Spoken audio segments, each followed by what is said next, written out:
Welcome back. So 10 days ago, I did a video where I asked, has parity created equality between the conferences? And one comment that I saw, and I knew it was coming. I mean, this is always the comment is, hey, you get to beat up on those bad teams in the West, man. It's gonna bloat your totals. So I figured, okay, we'll take a look at the teams on the board, and I'll compare between the two conferences again. We'll have a discussion. And I would incorporate the record that teams have against the bottom five teams' points percentage in the NHL, which are Philadelphia, Boston, Nashville, Chicago, and San Jose.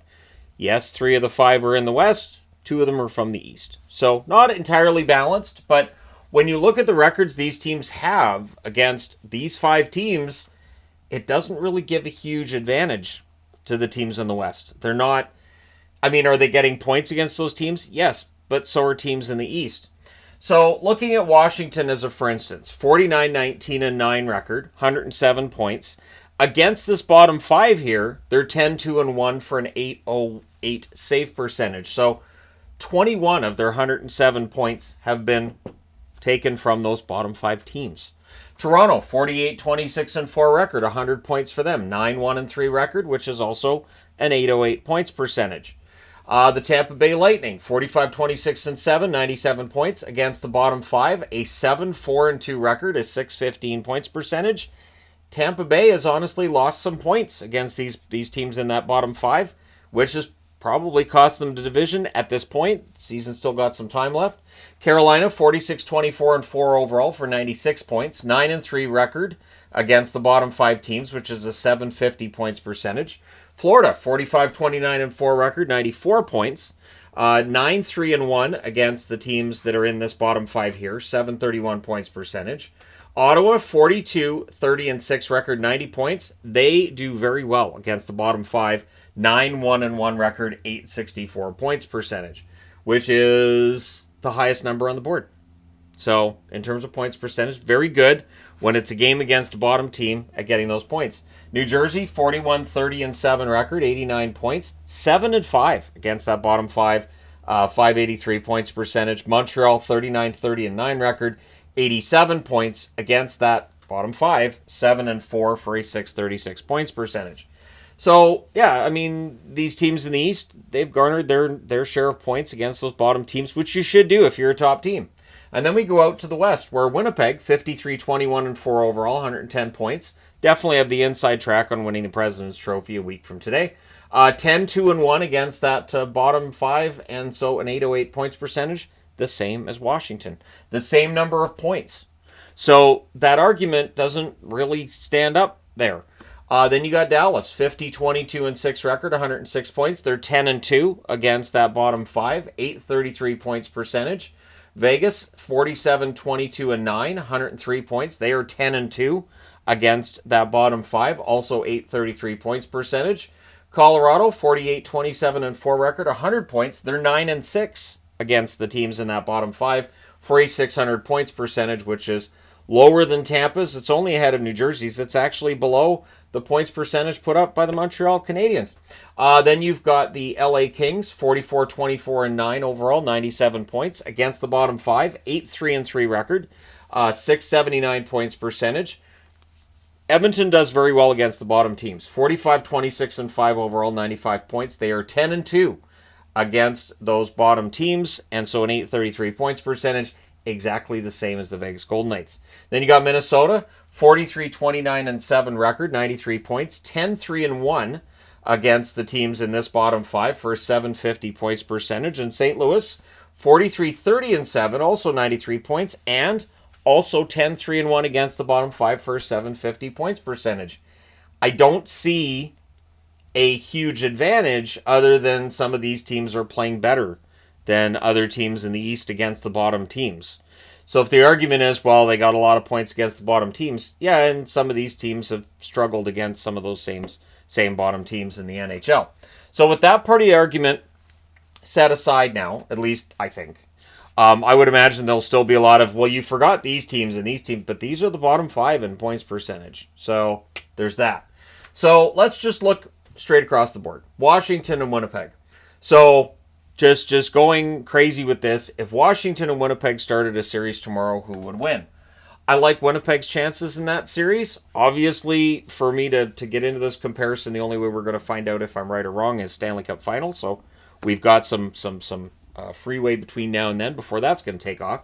But I do think the Winnipeg Jets, speaking of taking off, I think they would win a series against the Capitals. I think it'd be close, but I like Winnipeg's chances. Toronto and Dallas, if you're looking at 2 versus 2, I like Dallas's chances against Toronto. So, in fact, let's go ahead and I'll start adding check marks. I think Winnipeg would win a series against Washington. I think Dallas would win a series against Toronto. I prefer Dallas in terms of the forward group, the goaltending, and defense is close. Honestly, Toronto's defense is pretty darn good this year, but I do like the chances for Dallas. Tampa Bay and Vegas is difficult. Now, if we go by the power rankings, Tampa's ahead of Vegas, but it's really close. And power rankings do not tell you how a team's going to do in a playoff series.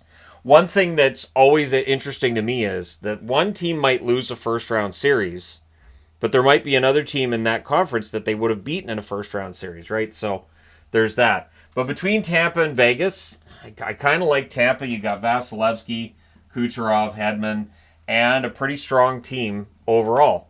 And then you got Carolina and Colorado. All right. I would give the goaltending edge to Colorado. I would give the defensive edge, I would give to Carolina.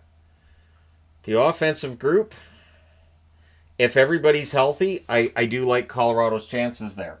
So in the top 4, I personally, and this is completely unscientific and just me going through this, I did not practice this. I didn't write anything down. I think Colorado would beat Carolina. Florida and LA, I mean, really, if Florida's healthy, right? I like LA this year. I think they've had a ridiculous run. But I do like Florida in that matchup. I think the Florida Panthers, if they do finish third, they're going to be one of the most dangerous third-place teams in a division we've seen in a while. And so I like Florida in that first-round matchup if that's the case with LA. Ottawa and Edmonton. First off, I would absolutely love that series. That series would be fantastic. Ottawa-Edmonton would be amazing. And if that was a Stanley Cup final, I would just sit back and enjoy it. I don't know that I would care who won because we're in the Stanley Cup final. I would hope on some level it'd be Ottawa, but honestly, if it was Edmonton, that'd be kind of fun too. But in a head-to-head series, I mean, goaltending I'd have to give to Ottawa. The forward group, I mean, if you've got McDavid and Draisaitl, I mean, even if the wing is a little bit weaker in Edmonton than Ottawa, I'd have to give that to Edmonton. Defensively, yeah, I kind of like Ottawa in that series. I honestly think right now, with how the teams are playing, Ottawa probably wins that series. That's what's wonderful with this video is there's no way to scientifically prove one way or the other unless these teams meet in the final, right? New Jersey and Minnesota, well, we've seen them play. We know New Jersey had their number, right? They beat them both times. Yeah. Yeah, I mean, I put the check mark next to New Jersey. I think New Jersey wins that.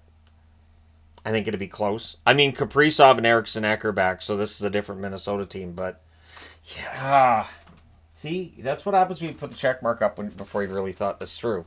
And you got Gustafsson against Markstrom. I like Markstrom of the two. Defensively, I mean, there's the chance Dougie Hamilton's back for Game 1. Am I going to switch it? Should I switch it? This is a close one, really. We know Jack Hughes isn't going to play. I'll say that with Minnesota being healthier, and if it stays that way, all right, I'll take Minnesota. Montreal and St. Louis. Oh, dear sweet mercy me. How? I mean, these are the number 2 wild cards, right? And I think the way they've been playing is fantastic. I know St. Louis has lost back-to-back now, but it's not like they're getting blown out. Man, Montembeault versus Binnington. Slight edge to St. Louis. I think Montembeault's a very good goaltender. Forward group. See, and then you got Demidov added for Montreal. That kind of adds a whole new wrinkle, doesn't it? Defensively, I think I like St. Louis. This is close. And this is what I'm talking about. This is why when people are like, oh, clearly this conference is better, usually it's the East they're talking about. I don't think it's that clear cut. St. Louis, Montreal.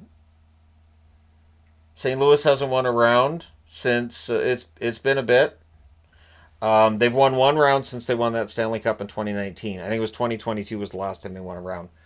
Missing the playoffs last year, you don't win a round. You don't have a chance to win a round when you're outside the playoffs. So here you go, some hockey knowledge. I have how many subscribers? All right, so Montreal and St. Louis. This one's tough. This one feels like, Game 7, triple overtime. Oh man, that might be a way to look at it. So if it was Game 7 and overtime, I just foresee that if this went to Game 7 and went to overtime, that you get a goal from Cole Caulfield. Probably, a rush chance. Probably a nice pass by Suzuki to set it up. Lane Hudson's back there. Probably a 3-on-2 chance. And he probably rifles it top corner from the right circle. It just goes under the bar. It might be one of those ones where initially we're like, did that go in? Okay, the siren, yeah, it went in. I'll go with Montreal, but it's close. So 4 check marks on either side. And then I wanted to talk just a bit too. I know I've talked about this recently, but if we were doing 1 versus 7, or 1 versus 8, 2 versus 7, we would have Washington, Montreal, Toronto, New Jersey, because Ottawa's ahead of New Jersey in points. So instead of getting the Battle of Ontario, we'd get Toronto and New Jersey. And I think New Jersey would be an easier foe for Toronto right now than Ottawa. I think Ottawa would give them some trouble. That would leave Tampa Bay against Ottawa, which if Ottawa catches and passes Florida, we may get anyways. And then Carolina and Florida in the first round. And Carolina and Florida is really good. One thing that I know people get upset about is that, well, a really good team's going home in the first round. 1 versus 8, you're going to get a really good team going home in the first round as well. That's just the reality. The NHL, 16 really good teams that are going to be above that playoff line. And yeah, you're going to see good teams going home in the first round. Out west, Winnipeg, St. Louis, Dallas, Minnesota, if you're doing 2 versus 7, although obviously 2 is going to be your division winner. And this is a debate we've had as well about whether or not a division winner should be guaranteed a top 2 spot. So with the format having division winners as numbers 1 and 2, it'll be Vegas, Minnesota, and then Dallas, Edmonton, which would be a nice throwback to not just this past season, but I remember all those battles they had in the late 90s. And then Colorado, LA. Colorado, LA, there's a playoff history between those two as well. And I think that'd be a highly entertaining matchup in the first round. Keep in mind that the format that everybody wants to change, it was the networks that wanted it to be a divisional setup. So that means ESPN, Sportsnet, like Rogers and all them. That's how they want it. They want it to be that rivalry. They believe that it draws more interest and more ratings. Plus, you can more easily figure out who's going to play who in the next round. Whereas when you have the 1 versus 8, 2 versus 7, if you have an upset, that can throw off who might be playing each other in that next round. We like that uncertainty as fans. We like that idea that if this team wins, you might play that one. If this team wins, you might play that one. Networks want a more linear way of doing things and figuring out who's going to play who in the next round. So that's why we have the divisional series, and I do get the feeling that Gary Bettman and the owners are fine with it. And as long as ownership and those in charge of the NHL are fine with it, I don't think it changes. But there you go. I wanted to do another, a little bit of a comparison of the conferences and discuss who I think would win if you had direct competition between the conferences. And the funny thing is that I've also seen people suggest, well, what if they did 1 versus 16? Yeah, they tried that in the early 80s. When you had Vancouver and Buffalo in the first round, that's not ideal. Travel-wise, doesn't really work very well. We did see some interesting ones like Montreal knocking off Edmonton knocking off Montreal, which shocked the world when that took place. But in general, it wasn't something that owners were a big fan of. And in order to have 1 versus 16, you kind of have to do away with conferences. You have to have a completely balanced schedule to make that work. For the same reasons that people make the argument that one conference is better than the other, if you're going to have conferences done away with in 1 versus 16, you have to have that balanced schedule. So you can't say, this team ended up number 6 in the standings, this team ended up number 10, but the team that's number 10 had a much more difficult schedule than the teams. So that's where that issue comes in. But I do understand the sentiment. There was a time where I was a big supporter of the 1 versus 16, 2 versus 15, etc., etc. It just doesn't work that well from a perspective of travel. And there's no rivalries to it either. So, yeah, there you go. But let me know your thoughts in the comment section below as always. Don't forget to hit like and subscribe in the event you may not have done so already. But yeah, let me know your thoughts. I do enjoy this. We're in that fun part of the year where the hockey games aren't necessarily the most exciting. Last night, though, was kind of fun. But in general, a lot of the hockey games can kind of end up being a little more difficult to watch at this time of the year because things are kind of settling out. But there's still some fun stuff on the way a week and 2 days from now when the playoffs get rolling. So let me know your thoughts. Hit like and subscribe if you haven't already done so. Thank you guys so much for all your support as always. Channel's doing fantastic. Thanks to viewers like yourself. So thanks for that. I will talk to you again soon. If I can get the cursor. There, I found the cursor. I'll talk to you again soon.